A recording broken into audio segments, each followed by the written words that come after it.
Hey there, and welcome to Rob's Custom Wood Shop. My name's Rob, and today I'm going to be turning this into this beautiful epoxy vanity countertop. For this top, I'm using 5/8 melamine. Using the table saw, I cut the melamine to rough width. Then I place the top on the vanity and roughly mark out the notches I need to make. Then I cut them with the jigsaw, making sure to stay well away from my line to account for the chip out the jigsaw creates. Next, I secure the countertop to the vanity using screws through the cleats. Once I lower the vanity down to the floor, I use a router with a flush trim bit in to go around the edge of the vanity.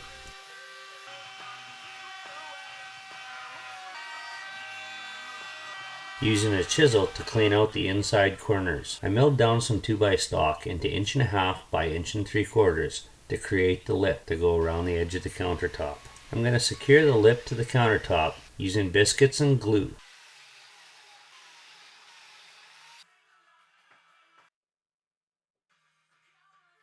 An idea came to me before gluing this up. If I use green painter's tape, that would prevent the squeeze out from gluing the counter lip to the vanity. I glued the lip on in 2 parts. First I glued all the vertical pieces on.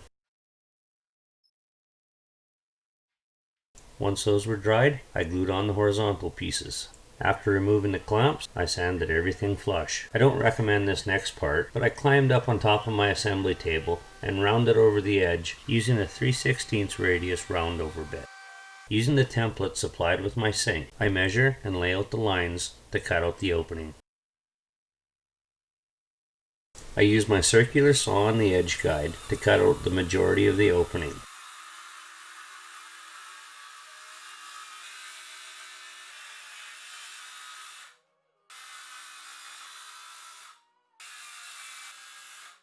Then I use my jigsaw to finish up the cuts in the corner.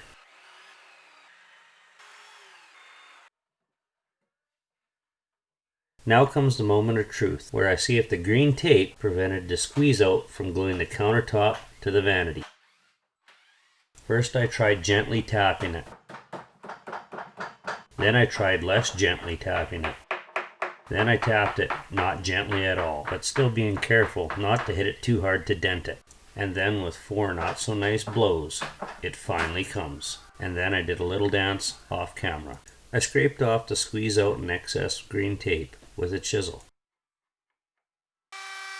Using my round over bit again, I go around the bottom outside edge and also around the inside edge of the bottom.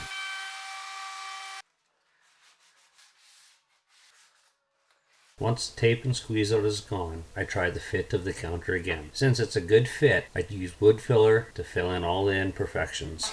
Once dry, I sand everything up to 180. Before pre-priming the top, I build temporary dams to keep the epoxy from flowing into my holes. So you'll notice I left each one of these especially loose, and I did that for a reason. That is so I can put packing tape onto each one to make sure the epoxy does not adhere to this little dam, so I can remove it once the project is done. I sprayed the countertop with a black primer to prep it for epoxy.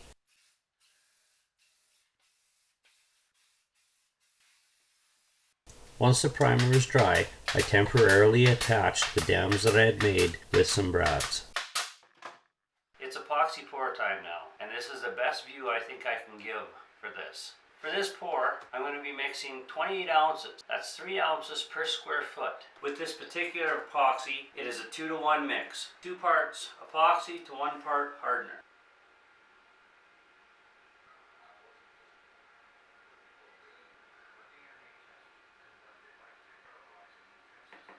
Hey Siri, set a timer for 2 minutes. Now that it's mixed up, I'm going to take and separate my colors, about 1.5 ounces for white and 1.5 ounces for gray. For the white, we use white pigment, and the gray, a few drops of white, a few drops of black. We'll just set that color aside for now. Very white. Now we'll set that aside as well. Now I'll mix in some black. You don't need a lot. I'm just going to spread a little bit of epoxy over the whole top to make a wet coat to break the surface tension so that the epoxy pour flows nicely and self-levels evenly.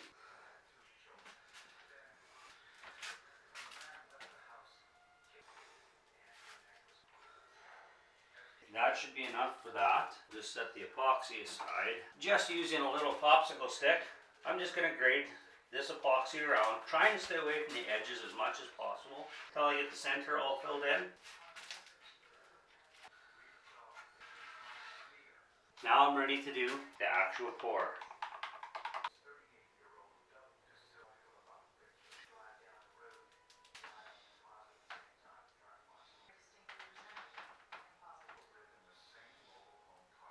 I'm going to use an 8-inch V-notch trowel to level this out.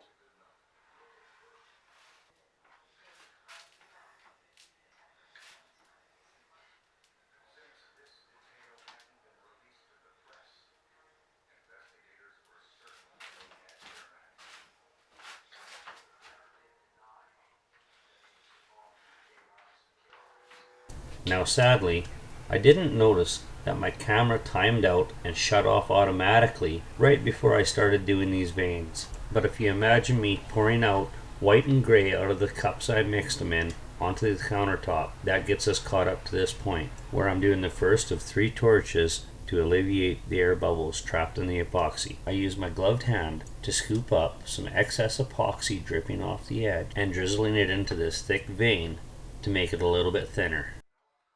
Okay, now I'm going to come back in about an hour and scrape the drips from the bottom, and then I'll let it sit overnight, and then it'll be time for a clear coat. In case anybody was wondering, this is a quick rig system to get my tabletops level. I screwed a piece of plywood to my sawhorses. I drilled in a T-nut and put little leveling feet in so I can adjust all 4 corners individually. After doing the exact same epoxy pour process, only with clear epoxy this time, I ended up with this as the finished product. I will say, in preparation for this project, a lot of flat surfaces in my home got epoxy as practice. I know I have a lot to learn, but I am super happy with the way this turned out. Do you have any suggestions, tips, tricks, or questions? Please leave a comment below. And if you enjoyed this video, please hammer that thumbs up. If you'd like to see more of my videos, please subscribe. And don't forget to ring that little notification bell so you never miss when I upload new content. Thanks for watching, and I hope to see you on the next project.